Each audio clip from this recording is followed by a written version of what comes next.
What's up guys, I'm back again, so let's talk about some more movies. I did a collection update video the other day. Those were all DVDs, and in this video it'll all be Blu-ray. And just like that video, I'm gonna try to keep it sweet and short, interesting, show footage. Guys, give these videos a chance, they're not as boring as they might seem. Okay? Okay, well, let's start with two limited editions. They're pretty nice.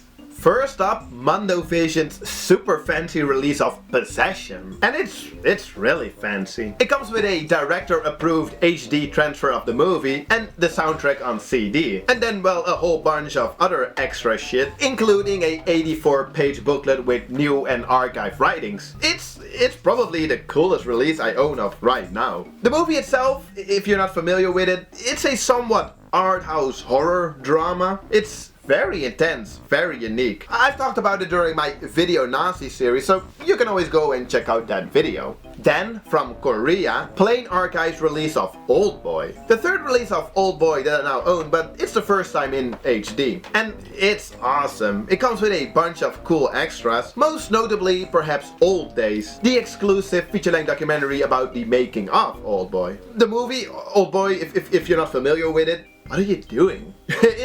It's definitely one of my favorite movies. I did a whole video about the Vengeance trilogy, which Oldboy is part of, so you can always go and check out that video. Then, from Criterion, Trilogia de Guillermo del Toro. A fancy box set with Del Toro's Kronos, The Devil's Backbone, and Pan's Labyrinth. The movies are awesome, especially The Devil's Backbone and Pan's Labyrinth. They're great fairy tale-like horror movies, which at the same time work as a social commentary. Really cool release that comes with a nice thick booklet. Yeah, I'm happy. I got it from my girlfriend for Christmas. Mwah. Next up, something completely different, but also pretty cool. Flash for Frankenstein, also known as Andy Warhol's Frankenstein. And this movie is just a hoot. Such a weird, sexually and violently twisted take on the original. I've covered it during my Video Nazi series, so, well, if you want to know more, you know what to do. It really is hard to be a god. Almost as hard as sitting through this movie, Jesus Christ. Clocking in at 3 hours, this black and white Russian sci-fi movie is... I don't know, I can't really put it to words. Visually, it's absolutely stunning, but at the same time, I have absolutely no idea what it's about. Besides from reading what it's about, but didn't get any of that from the movie though. It's definitely not for everybody, if even anybody, but if you... I don't even know, it's hard to be a god. Then, from Russia to Japan, it's Kotoko, directed by Shinya Tsukamoto, perhaps probably best known for his Tetsuo the Iron Man movies. I haven't seen this one yet, but its premise about a single mother going through a nervous breakdown, it seems pretty interesting. I read a lot and heard a lot about the extreme shaky camera work, so I'm kind of scared to check it out, but I will eventually. People here that have seen this one, can anyone confirm, is the shaky camera, is it really that bad? Miss 45, the classic rape and revenge flick from Driller Killer director Abel Ferrara. Is that how you pronounce it? Ferrara? That's interesting. I've only seen it half so far, since I kept falling asleep and, well, eventually I turned it off. Not because it was boring, it was because I had a jet lag followed by 2 long days at work. I was just tired. It's a nice release from Draft House Films though. I really dig this alternative cover art. I'll be sure to finish or, just rewatch it one day. Ugh. Evils of the Night, and well, I love this artwork as well. Released by Vinegar Syndrome, this is a super sleazy, not as gory as one might hope, sci-fi horror movie that just screams 1980s. It's not great, but me personally, sometimes I'm just in the mood for something as stupid as Evils of the Night. And this HD transfer looks pretty amazing. So yeah, it's a little bit cool. Then, from Severin Films, The Sinful Dwarf. And, I'm just happy to now be able to, show people if when they come over, that I have a copy of The Sinful Dwarf. And I haven't even seen it yet. It's this notorious Danish exploitation movie from the early 70s, and from what I understand, it's as depraved as it looks and sounds. Any fans here? I mean, you never know.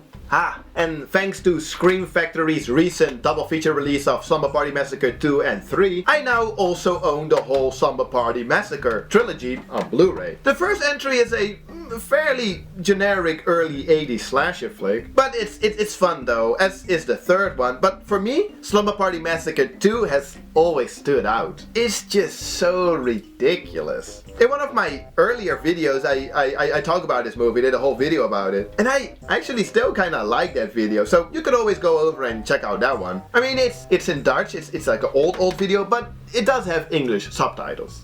Ah, there she is, the witch. And even though I never really praise this movie all that much, I do kinda adore it. Definitely enough to get it on Blu-ray. If you're not familiar with this movie, well, first of all, you've kind of been living under a rock, but that's okay. That's why I made a video about it that you can check out. Not much else to say about this one. I mean, it's the witch.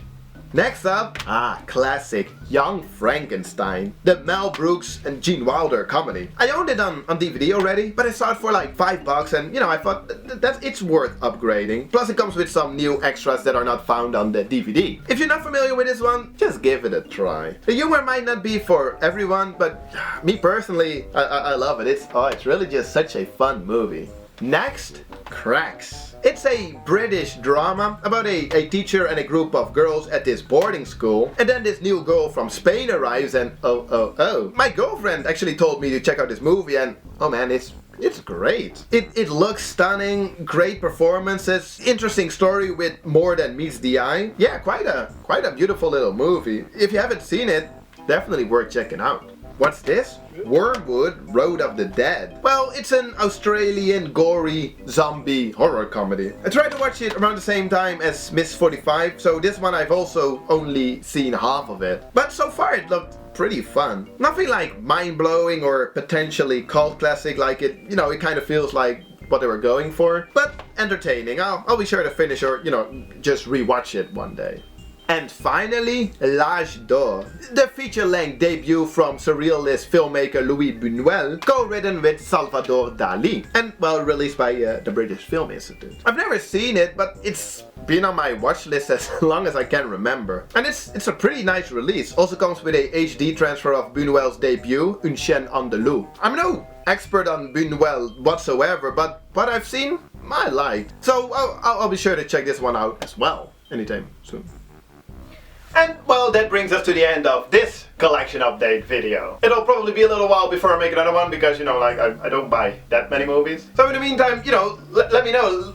Let's talk about the movies. Stuff that I haven't seen that's worth checking out, or did you see stuff that seemed interesting? Let me know, like we always do. And then I'll see you guys again soon with an actual video, you know, like an actual video review. And well, that's it for today.